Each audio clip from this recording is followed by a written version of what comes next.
Hey fellow comrades, welcome back to our newest Pokemon X and Y Wi-Fi battle. Today we're gonna be having ourselves a match against a person from Skype called Onion, or at least this is the name he decided to go with, and I believe it's a he, so we're gonna address it as a he, judging by the Skype conversation and whatnot. But anyways, I'm gonna lead with Goodrock, he's gonna lead with his Rose Raid. Directly switch out to Metagross afterwards. I made a mistake because I completely forgot about the Sap Zipper on my Goodra. That was mistake number one, and it's definitely not going to end there, but we're going to try to make up for all that lost ground. Now look closely, guys, look closely at his team and look closely at my team, and think about it. You can probably get the answer there, because his team is incredibly weak to my Talonflame. If I can get +2 Sword Hands, then 5 of his guys can get destroyed, and Zapdos is the only one stopping me. Especially if his guard, that could have been a bit of a threat if I don't see it coming, but Talonflame is going to be a huge key in this case. Now, Klefki switch was pretty much expecting either Meteor Mash or Zen Headbutt. He did expect me to switch out to something else. That's why he did decide to go for the Zen Headbutt. But unfortunately, Earthquake isn't really doing much after the Reflect. He did decide to switch out to his Zapdos afterwards, but that's still going to give me the opportunity to put up the light screen up there. So I'm pretty sure I can take whatever this guy's packing in form of Volt Switch. Does a lot, but it doesn't do enough to consider me considering him being specs or anything like that. I don't see any lefties, I don't see any Life Orb. Well, actually, no, there is no Life Orb, so that's for certain. Just gonna go for the foul play again after he switches out to his Glade, and he manages to avoid by switching out to his Volcarona. Most of these Pokemon tend to run minus nature in attack, so foul play is of course not really going to be doing me, not really going to be doing them much. And here's where it really shows that if you're running a special attacker, you always try to have the least IVs in your attack, because of the foul play. Your opponent may be running the least damage you get, the more benefits to you, and the more strength to you, taken down to a point where he's going to be killable for the super effective Flare Blitz.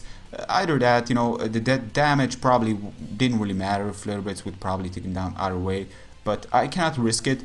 I cannot risk him outspeed me, possibly being a Scarfer, because I didn't see any lefties, I didn't see any Life Orb, I didn't see he would even be an Expert Belt. But the way he's Volt Switching straight out the bat, I mean, I don't have a ground tap immunity to electricity, which kind of makes sense why he would have done it. Plus my Talonflame doesn't really appreciate taking Volt Switch from the likes of legendary Zapdos, so I decided to switch out to Goodra, pretty much the best answer. But afterwards, Glade is a problem against Goodra because it hits on the physical side. Expect me to switch out, he does decide to play with some swords and go for the side cut in case I decide to switch out to Gengar, being fully immune to the close combat and whatnot.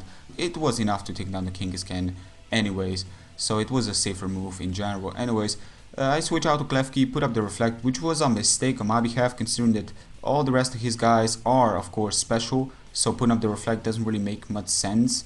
But I was kind of scared of the Shadow Sneak, and Gengar doesn't really appreciate that. But I'm gonna switch out directly to Acrobatics User, which again should have already tell me, hey, I'm gonna speed him anyways, even if he did have the priority. So why did I put up the Reflect? Beats me. That was definitely a big mistake on my behalf. But the Glade is down, it's pretty much done and out. He's gonna switch out directly back to his Zapdos. Again, I cannot risk him being Scarf. Why even risk it when I do have Goodra? And he does decide to switch out his Gardevoir. Now, his Gardevoir is shiny, and as you can probably tell, his Mega Form, Mega Evolution, is still gonna have its design changed. The wedding dress, or however you want to call that, it's much darker. It's not white, completely white. So the shiny does have the design apparent change, which I really appreciate by the designers, to make even the mega forms kind of unique, when considering with their standard mega forms. So shinies are, on mega evolutions, are actually kind of cool. But yeah, you guys have already seen what's been happening there. I mean, Goodra pretty much had to stay in just in case. He could have even predicted me to switch out to my Gengar. That would have been a big, huge mistake if I ever did that, by going for the Psych on the switch. So I had to stay in.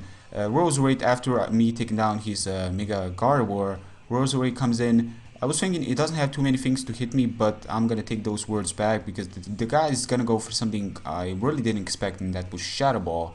But I guess based on his team, based on his moveset, based on his rose rate in general, I guess Gengar is a very useful thing in general nowadays, so people use it a lot. So I'm really not surprised now seeing this rose rate running Shadow Ball for the likes of Gengar and so forth.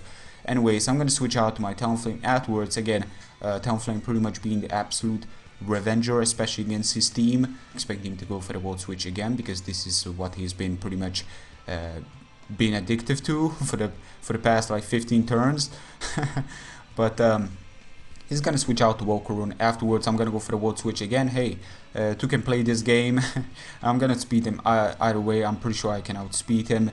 And the way, you know, the thing is that, yeah, Roost was kind of expected, and I'm pretty sure I can take both of his stabs. I'm pretty sure he doesn't really run Heat Power Rock because it's kind of hard to get with good IVs and so forth. So he's just gonna go for a Fire type move. It's pretty much for the best, considering that I do 4-time resist his Bug type move, and afterwards I'm gonna take him down with the second Acrobatics. I mean, this Volcarona is very surprising. It really shows. I mean, Volcarona is not that great on the defensive level, but that one was probably running max HP because it took that one Acrobatics, and this is without the item, so that was very surprising. Anyways, gonna go for the Flare Blitz, and that was actually enough because he was not Scarf. Anyways, that was the game against Onion. It was actually a pretty close one when all things considered. I was actually getting on the edge of going for the Acrobatics just to get some damage on Zapdos so my Galvantula could finish him off. Just because I was kind of scared of him being Scarf and outspeeding me if I did lock myself into Flare Blitz, because Flare Blitz didn't have priority, and then Galvantula could have had one more chance of taking him out if he did lock himself in Electricity, because I would have been resistant and probably taken one. But luckily it didn't come down to that, and that was the game for today. So hope you guys have enjoyed this match as much as I did. Good game, Onion. Hope to battle you again. If you did enjoy this match, give it a like. Thank you very much, guys, for your continued support, and until next time, take care. Peace.